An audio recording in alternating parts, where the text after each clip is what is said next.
is Stanislaw Luberda from AV Ultra, and today we are going to be taking a look at MOCHA tracking. What we're going to be doing today is replacing a sign. This is pretty common in the VFX world. There's going to be times where we have a sign that we need to replace and put on our own logo or just get rid of because we don't have access to use their logo or something like that. So what we need to do is we need to take this footage here and track it and then replace it. All right, so let's go ahead and get started. So I'm in After Effects right now, and I'm going to go ahead and bring in my footage here. I've got my footage here. It's called tracking footage, and this is at 1920 by 1080, and I'm just going to go ahead and make a new comp out of it. When I drag it down to my Make a New Comp window, it automatically takes the settings from my footage and just makes a comp that size and everything like that. So here's what I've got. If I play this back here, you can see there's my original. I need to replace this sign here. There is a second sign off in the distance. Maybe we'll get around to replacing that one too. But I'm really mostly concerned with this first sign here. So I'm just going to review my footage, and I just want to get to a point where that footage is on and off the screen. So something like that. And I'm just going to go ahead and cut my footage here in half so I can just work at it one section at a time. I'm just going to use the shortcut of Shift Command D, and that splits my clip right where my current time indicator is. I'm going to go ahead and rename the second one Second Sign here, so that way I know exactly what I'm talking about. And this first one here as First Sign. All right. So I've got my first sign here, and I have a couple different options for tracking this footage. In the newer versions of After Effects, starting with CC 2014, we can actually create masks for our footage and track that. So in the past, before, what I'd have to do is open up my tracker and track the actual pixels here, but now we have a rigid mask tracker. So I'm just going to go ahead and make a quick mask here, and you can see what it's done there. It's created a mask. Let me just turn off that background here. And if I twirl down my disclosure triangle and I get to my masks here, you'll notice I can right-click my mask and track my mask. Once I hit this track mask button, all the way to my right-hand side here, you'll see I have different methods to track this. So I have position, which is just going to be across X and Y. Position and rotation is if I'm going to be, if any of this is actually turning in space here. We also have scale and rotation. So this is great if something is growing or shrinking across time. So imagine like a dolly shot where something is also rotating. We also have perspective as well too, in addition to scale, rotation, and skew. For this case here, I've got a lot going on. So it's changing in XY, it's probably changing size just a little bit, it's turning a little bit, and it's skewing. So I'm just going to go ahead and hit that button, and I'm going to try tracking this backwards here. And so as I'm going here, you can see it's doing a pretty good job of it. And I'm going to go back in the other direction here to right where that keyframe ends up. If I open that up, I can see where my tracked keyframes are. And I'm going to go ahead and track this forward here, and you can see it's doing a pretty good job. It is definitely losing some of my track. There's a lot going on here for this to be tracking. And this is one of the drawbacks of using the mask tracker. Another one is as it leaves the scene here, I'm just going to go ahead and turn off this mask so we can see what's going on. As it leaves the scene here, there's just not enough information. The camera's moving very, very quickly, and it can't hold on to that rigid mask the way that I would want to. So obviously this isn't usable. What I could do in this situation is just hand rotoscope it. So I would just basically be taking this mask path and animating this by hand and just moving it so that way it stays onto our actual pixels here every single time.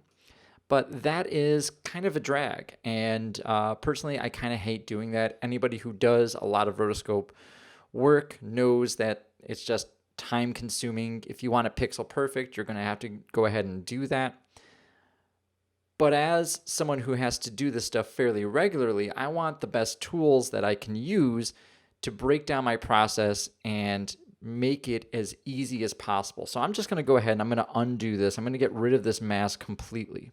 What a lot of people don't know is that we have MOCHA, which is a planar tracker program that what it does is it actually tracks planes over time, and it does a really great job of it that's built in with After Effects. Now, there are different versions of MOCHA out there. It is made by Imagineer Systems, and it's used in lots of TV shows and movies, and there is a light version that's bundled with After Effects. And the way I can get to that is I'm going to go ahead and I'm going to make sure I have my first sign selected here, and I'm going to come up to my very top of my tab here, and under the animation tab, you can't see it, it's right out of my screen here, but I'm going to click that animation tab, and if I come down here to Mocha AE, that is going to launch this version of MOCHA that's bundled with After Effects. So if you have CC 2015, 2014, I think this goes back a couple versions. It might even be in original CC 2013.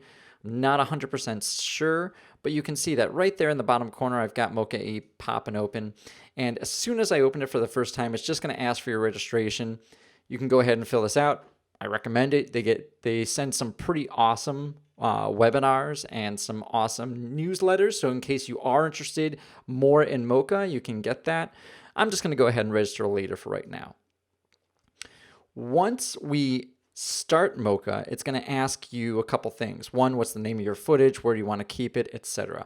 For the most part, what it's going to do is take the information that's already bundled with this footage and try to decipher it. Much like when you first load in footage, After Effects or Premiere looks at it and says, okay, this is HD footage. It's at a frame rate of 30. It has fields, so you can separate it that way. And if it's fixed frame, start frame, or specific time code, right? I'm going to go under Advanced here. This is the only tab that I really like to go ahead and click, and I'm going to go ahead and cache the clip. What this button does is when I actually cache this clip and I hit OK, you're going to see in this top right corner here that it's actually loading all the frames for this specific clip into MOCHA. Now this saves me time because what it's doing is putting it all in MOCHA so it can play back very quickly. Otherwise it has to pull some of those frames. All right. So this is what MOCHA looks like. I'm just going to go ahead and full screen this here. MOCHA works just like any other kind of tracking program. So right here you can see my in and my out from the beginning and end of my clip. There's obviously more footage here, but if you remember where I split that clip, that's where this indicator is. All right. So here's what I want to do. I just want to be able to clearly track this sign. And it's not a perfect sign, and that's okay, because what we're going to do is we're going to try and build a new billboard out of it. All right. So I'm going to come right up here to my X Spline tool.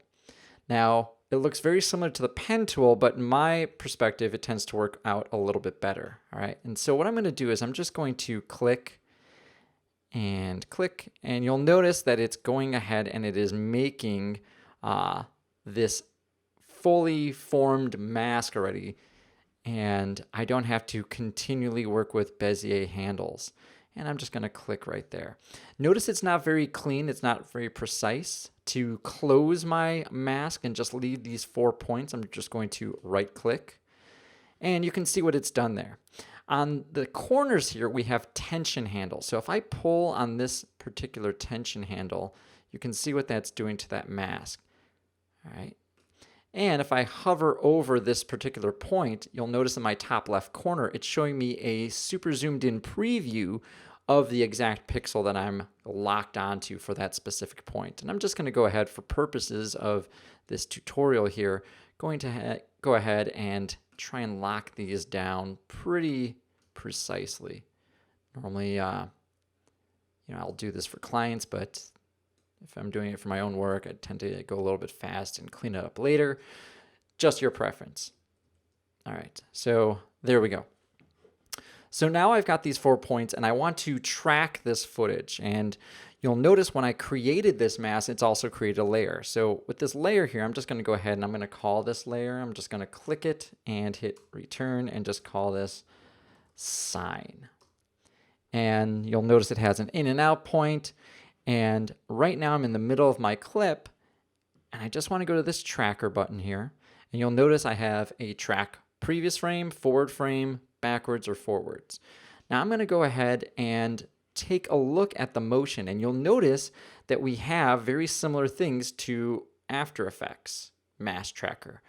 I wonder where they got the idea from. But regardless, we have translation, which is just our position, X and Y. We have scale, so that incorporates our Z, our rotation in case things are moving, our shear, and our perspective. I'm actually going to go ahead and click perspective as well. But what I want you to be aware of is the further down that you click, you have to have other ones. For example, if I click on perspective, well, it has to track for scale, rotation, and shear to create the perspective track. We also have another panel here for what kind of motion are we tracking. If it's just small motion, then you're going to want to hit small motion or manual track if it's something very, very chaotic. I'm picking large motion right now, so that way, as my camera moves, if you remember earlier, it kind of moves all over the place. I just shot this while I was walking down the street. There's a lot of movement that happens very quickly. What that will do is it'll tell Mocha how much to look for, how quickly. It's just going to adjust how the track is going to work. I'm going to go ahead and just track this backwards and see how this works out here. The first thing you'll notice is that it's moving fairly slowly. Another thing to note is the more that you're tracking, in this case we're tracking perspective, it's going to move a little bit slower than if we're just tracking X and Y. Now another thing I want to point out is even though it completely leaves the screen here, for the most part, our track is pretty solid, right? So if I play this back here, I can see clearly that that track is on there almost perfectly. So already it just beat out what I was able to do with After Effects' Mask Tracker. All right, so here you can see on my timeline what I've tracked already. And this green part, that green is just a keyframe. That's where I created my actual layer. And I'm going to go ahead and track it forward now. All right, so I'm going to just let it do its thing. And you can see again, even though that there's wobble happening from my camera, this was actually shot on an iPhone 6 Plus, there's a lot of wobble happening. It's still doing a really great job of holding on to those pixels. The way that this tracker works is it doesn't look at the individual points and follow those points like a traditional tracker would do. It looks at this plane and this group of pixels as one giant thing and tries to lock it all together. When you create that track, it's going to go ahead and try to hold on to it as much as possible. All right, looks like I still need a frame or two. So I'm actually going to extend this out just a little bit more. And I'm going to go ahead and set that as my out point, right? And so I'm just going to go back here and I'm just going to nudge that here. And I'm just going to overwrite that track. All right. Now you can see completely freaked out at the very end there. One, that's okay because I don't have any more information there. But the reason why I did that is because there is no more pixels for it to grab at all. So as far as it knows, there is no other information, so it's just trying to guess from the last stuff it saw. Again, in our particular case here, I don't need anything else beyond, let's say, this point here. So I'm just going to go ahead and pull that back and make my out point. So we're going to go ahead and set my layer out point to that. What that will do is, if you'll notice now, my layer doesn't exist beyond this out point. So this in to out point corresponds with this layer here. All right. Now I want to test this before I jump back into After Effects. So one of the great things about Mocha is they've got this little insert clip. All right. What this insert clip does is it just throws out a grid or throws out their logo so you can test exactly what it's going to look like beforehand, right? Notice that it's not on there right now. We're going to get into that 1 second. But for the most part right now, I'm just making sure that it is clearly on there. Once we have this tracking data, I want to line it up to the right perspective. I have to tell Mocha exactly where this perspective is in space. So I've got these two tools here. I've got my planar grid. As soon as I click that on there, you can see what that's doing. That's where it's guessing this plane is. And obviously it's not correct. You can see that my perspective here is pretty good, but then it falls off quite a bit. And then I also have my surface. This is my planar surface. And so right here, you're going to see these corners. And I can just drag this right to these corners here, right about there. And we'll take this to here and here. All right, that's pretty good. I'm going to go ahead and maybe pull that right here as well. My surface there. Now I'm going to turn on my planar perspective grid again, and I can see now that it is pretty locked on there. It looks like the perspective is pretty clear. In fact, if I follow these bricks, that's a really good indication. I'm just going to go ahead and zoom in here. I'm going to use their zoom tool, which is this guy right here. I can also hit Z. And as I hit Z, I can click and drag forward. And I can see, yeah, that's doing a pretty good job of actually holding on to there. If I really want to check that again, I'm just going to pull that down a little bit more. And clearly you can see that that's right across there. All right, so I'm going to turn that guy off. And just so I have this logo sitting here, let me zoom back out holding on to my Z button. I'll hit X to move this over. So the buttons, the key commands are just a little bit different. And I'm going to go back to the very beginning here and just check that out. All right, so I'm just going to hit spacebar for play. And I can see that's doing a really good job of locking onto there. Notice I don't have that shift that I had in After Effects. So I'm pretty happy with that. I'm able to replace that logo pretty quickly. By default, it's just going to play back and forth so you can test your track. It's not uncommon for me to have stuff playing back and forth with ping pong like this to test my footage. But for right now, I'm really happy with the results of this. So how do I get this information out of Mocha and into After Effects? Notice I just don't have if I go to File here up at the very top, I have a Save Project. And here I have export tracking data and shape data. Now they're two very different kinds of things. What we want to do is we want to track this data. We're doing a perspective kind of corner pin. And so I can go up there to my file, which is right outside my screen there, or I can come right down here to export tracking data. One of the main differences between Mocha AE, which is the one that's included in After Effects, is we have just a couple different exports here. If you're working with something, say like Nuke, you're going to want Mocha Pro because that will actually let you export tracking information for Nuke. All right, so our different options here are After Effects corner pin only. It supports RG Warp and Mocha Import. We also have After Effects corner pin, the regular one that supports motion blur, and then also transform data. All right, I just want this corner pin that supports motion blur. So I'm just going to go ahead and click that. And I have two different options. I can save that, which is just basically going to give me a text file. But what I typically do is I just hit copy to clipboard.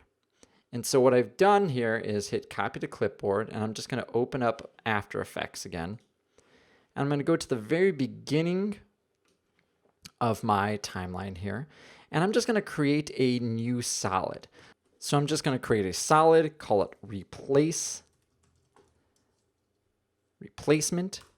hit OK. It's just solid black. I'm going to go to my first frame and hit paste. And right away, it's put a corner pin effect on there. And if I hit U to reveal those keyframes, you can see I've got keyframes for every single one of them, including position and scale and rotation data. So this is giving me a lot of information that has been a lot more useful than just using the plain mask tracker. So I'm pretty happy with this.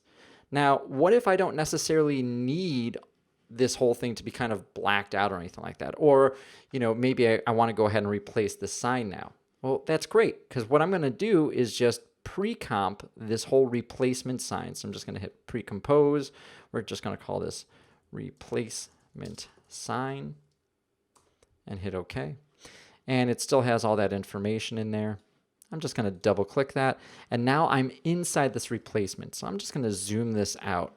And I want to ultimately replace this sign with some other sign here. Well, I've got just this billboard that I found online here. I'm just going to drag that right into my comp and make sure it's on top of my footage here, right? And what I'm going to do is I'm just going to scale this up, and I'm going to have it completely fill this frame. Now, notice it's a little blurry, pixelated. That's going to be fine. For our purposes, it doesn't necessarily matter. And I'm just going to go ahead and grab it and just try to rotate this and get this as clear as possible. Get it right to the edges here. So I'm just going to pull it a little bit. That looks pretty good.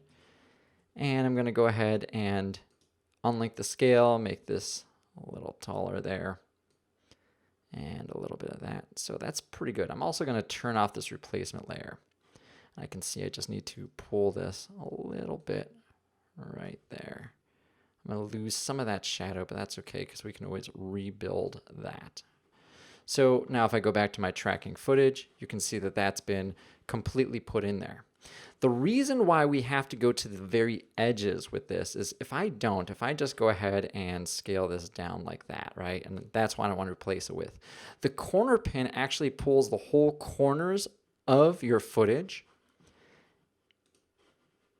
and puts it on to where it's being replaced. So we had this whole 1080p footage that we're stretching down to here. So it's always really important to make sure when you're working with corner pins that you fill the whole corner pin, right? We're going to take another look at that in a second here. Now, you'll notice that this is pretty tedious to go back and forth like this.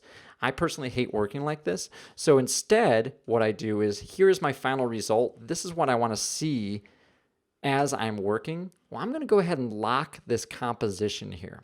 And when I lock this composition, that's going to stay here, and it's going to keep playing this particular composition. So what I'm going to do is I'm just going to click on this replacement sign composition while I have this tracking footage composition locked. And that's just going to open up both of them at the same time, right? So what I could really be doing here is just playing this one back. All right, so I want to preview both of these at the same time. So I want this to keep playing here. So what I'm going to do is I'm just going to make sure I have that sound turned off. And yeah, we'll turn off all the sound there. And I'm going to make sure I go ahead and hit my space bar. We just want the work area, play from start of range, layer controls, and quarter. So I changed it down to quarter, and let's go ahead and let that play back. And so you can see that playing back there. And as soon as it reaches the end, it's just going to keep playing over and over again. So that's fine. I'm going to work with that. And the reason why I'm going to leave that there is so that way, as I'm making changes, I can see what it's going to look like. All right, I just happen to have a logo I'm going to replace this with. And so I'm just going to import that really quick. So I've just got this logo here for a nightclub that no longer exists. It is called the Inferno. I'm just going to drop that right in my replacement sign here, right? I'm going to drag that to the very top. And as I'm working here, you can already see that that's popped up there. That's pretty cool for me. I've got some other stuff I've got to do with this, but I'm just going to go ahead and start scaling this. And as I'm working with this, you can see what that's doing. Pretty awesome. What I want to do now is I just want to cut out some of that white there. So what I'm going to do is just use an old effect called the Luma key. And the reason is I just want to cut out this white. I'm going to drop that on there, key out the brighter, and just pull back that threshold so we can get just that star there. Again, for my purposes, it doesn't need to be perfect because we're just kind of creating this grungy looking sign here. Now, I have a couple issues with this footage as it is right now. You'll notice that, sure, this is starting to look pretty good. Let me go ahead and turn that off. But this logo is far too clean for the rest of this footage here. So we're definitely going to have to try and match some of this kind of color, this desaturation with that. And right now it's kind of going off this billboard. So I'm just going to go ahead and again preview that and just keep working with this stuff here. So I'm just going to scale this down, pull this out a little bit.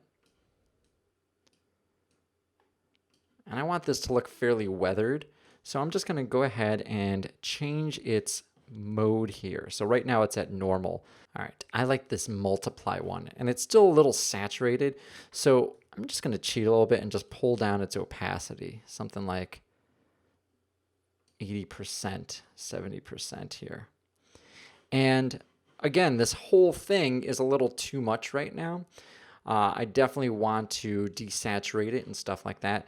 And I'm still in this replacement sign comp. We're working here. This is our end result. So I can still create an adjustment layer here, and I'm just going to call this one CC for color correction. And let's go ahead and go into our color correction. And right now, let's go into brightness and contrast. I'm going to drop that right onto my CC. And let's work with this a little bit. So pull up this contrast maybe a little bit and darken that. That's already starting to get a little bit better. Maybe we'll pull back this contrast here. I think that's starting to look sharper. And because I'm happy with the way that it's going back and forth, I'm just going to keep this paused for right now and just continue to desaturate this, right? And let's go ahead and we'll also throw in a curves adjustment here. So we'll just make that a bit darker. Yeah, that's starting to look a lot better. So just taking out way more of that saturation. And because there's so much yellow going on in this background here, I want to go ahead and try to match that. So I'm just going to go ahead and close this guy here. And we're still working in the other comp, but we're just viewing our end result. So let me go ahead and zoom this in a little bit. And I'm just going to go ahead and work with this a little bit. So we've got our red channel. We'll pull out some of this blue. And now we can start seeing, as soon as I pull out some of that blue, it's starting to kind of match what we've got going on with our scene here. I also have some noise. And this is fairly far away, so it's not going to be very perfect. So I'm just going to add in a tiny bit of blur. Let's see here. Let's go ahead and add a fast blur. And we'll just bump that up a few pixels, maybe like 8. And if I zoom this out now, all right, we can see what this is starting to look like. All right, that's still pretty good.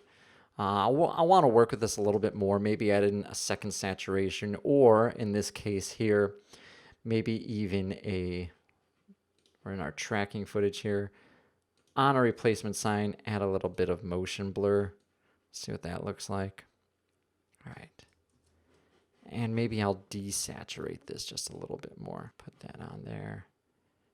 Tint. And what tint's going to do is just pull the blacks to blacks and white to white. But if I pull this back here, you can see what I've got going on here. If I put that on normally, that's what that looks like. And I can change all the blacks to, let's say, red. Not too useful. But what is useful for me is if I just pull this back, if I change it to 0, that's just the way it normally is. And if I just start pulling this back a little bit, it's desaturating the whole thing here. All right. So we can see what that's starting to look like. Again, this isn't perfect. I'll probably want to spend a little bit more time, especially cleaning up this little guy here. Might want to work with that.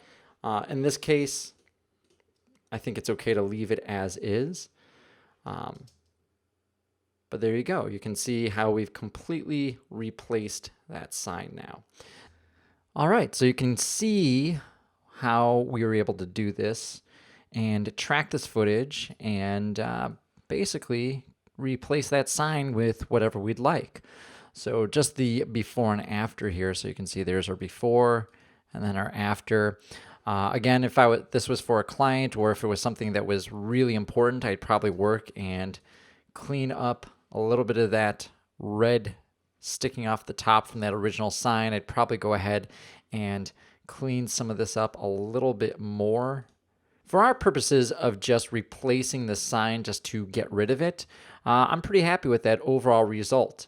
Again, my name is Stanislaw Luberda, and I am with AV Ultra to help you out in your workflow, maybe answer some questions about things you may not even know exist.